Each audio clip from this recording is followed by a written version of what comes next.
400 American citizens were arrested for protesting. Over 100 were charged with felonies, and dozens of reporters were arrested.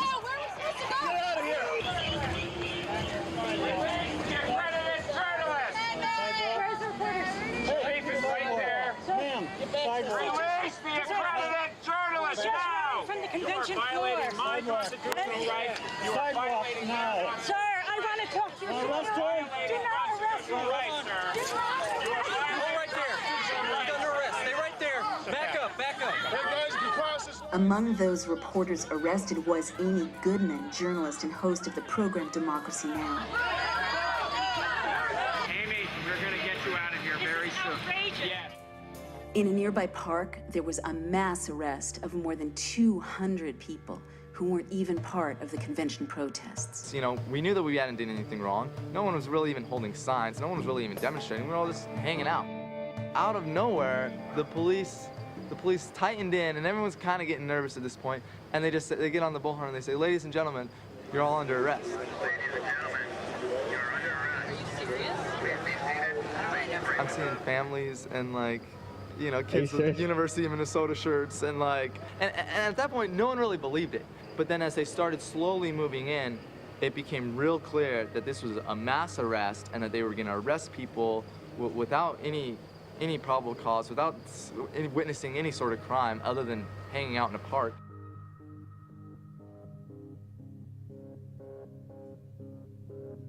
Under the Minnesota Patriot Act, 8 American citizens protesting the convention were later charged with terrorism. Get back, H.R. 1955, which blessedly hasn't passed so far, partly because we've been out there beating the drum about it. It was a bill with lots of support, passed in the House, on the way to the Senate, which would basically criminalize this conversation, because it was so loosely worded that it criminalized any advocacy of the use of force against the government. Now, this is right out of Stalin's playbook. It was so loosely worded that if you say, as I'm going to say at the end of this, we need to investigate and prosecute anyone who's committed crimes in the White House, that's criminal. And it would implicate you, by the way, as being supporters of criminalized speech. And that is the hallmark of a closing society, because there's now an effort afoot to recast anyone who's critical of the state as a terrorist.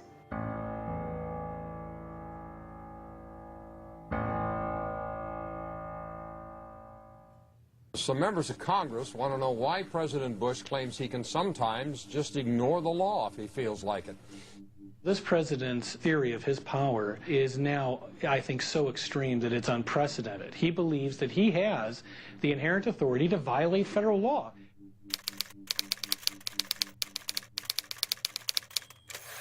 Step 10 is the subversion of the rule of law. You saw it in Italy very clearly. Mussolini just started to ignore Parliament. But Parliament kept saying, hey, we're Parliament. You can't just ignore us. Is this sounding familiar? Yeah. So at this stage, you start to see what we're seeing now, which is Congress subpoenas Harriet Miers and Josh Bolton, and the White House says, sorry, too bad. So under the rule of law, that's contempt of Congress, and it's illegal, right? But Congress is like, no, no, no, you don't understand. We're Congress. And the White House is whatever. The Attorney General scandal, the U.S. Attorney scandal. Remember that? There was a request from the White House as to the possibility of replacing all the United States attorneys. When I was first reading about it, there were 8 or 9 U.S. attorneys that had been targeted to be moved out. And I was reading Goebbels, so I thought, I bet they tried to purge them all. And sure enough, the missing emails that we can't surface, they're gone, would show testimony proves that there was discussion about purging all the U.S. attorneys at once. So why is this relevant? Again, in 1933, this very critical year, in 1 month, Goebbels purged all the attorneys and the judges, and he replaced them with his own guys. Once you do that, you can still have elections. You can still have a judiciary. You just don't have freedom. The president, with signing statements, which he's used more than any other president, basically says, sorry, Congress, I don't care what you think. Senate Judiciary Committee Chairman Arlen Specter is holding hearings on Mr. Bush's use of something called bill signing statements. The president reserves the right to revise, interpret, or disregard a measure on national security or constitutional grounds. President Bush has done this 110 times to challenge 750 separate laws passed by the Congress. The signing statements represent a fundamental failure of the Congress to utilize its constitutional authority, and the widespread practice has now come into play where the president signs and issues a signing statement undercutting key provisions of the legislation. We're really at a point where the president is arguing about his own presidential power in ways that are in the antithesis of that Constitution and the values that it contains. So at the last stage, you start to see this just flat-out subversion of the rule of law, or making it easier to declare martial law. Beginning in October, the Army plans to station an active unit inside the United States for the first time to serve as an on-call federal response in times of emergency. On October 1st, 2008, the president deployed a combat brigade from Iraq to the United States of America. 3,000 to 4,000 soldiers will appear on American streets. Their mandate is to engage in quote-unquote crowd control and to subdue individuals who are posing a threat to public order. This damage has been done to pull the last threads out, to make it look like a democracy, but make sure that essentially the pendulum cannot swing. Does the pendulum swing back? Can it? Will it? Well, unfortunately, civil liberties don't swing back like other issues. Civil liberties is a very precious commodity. When you lose them, it tends to run out of your hand like sand, and it's hard to get it back.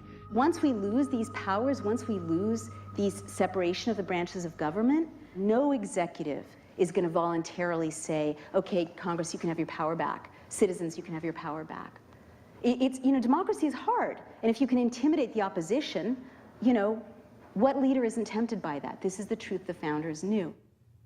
The window is closing, but it hasn't closed. And if we rise up together, there's no force on earth that can restrain us. And the most important thing our founders left us is a psychology of liberty. Take back this country. I honor you.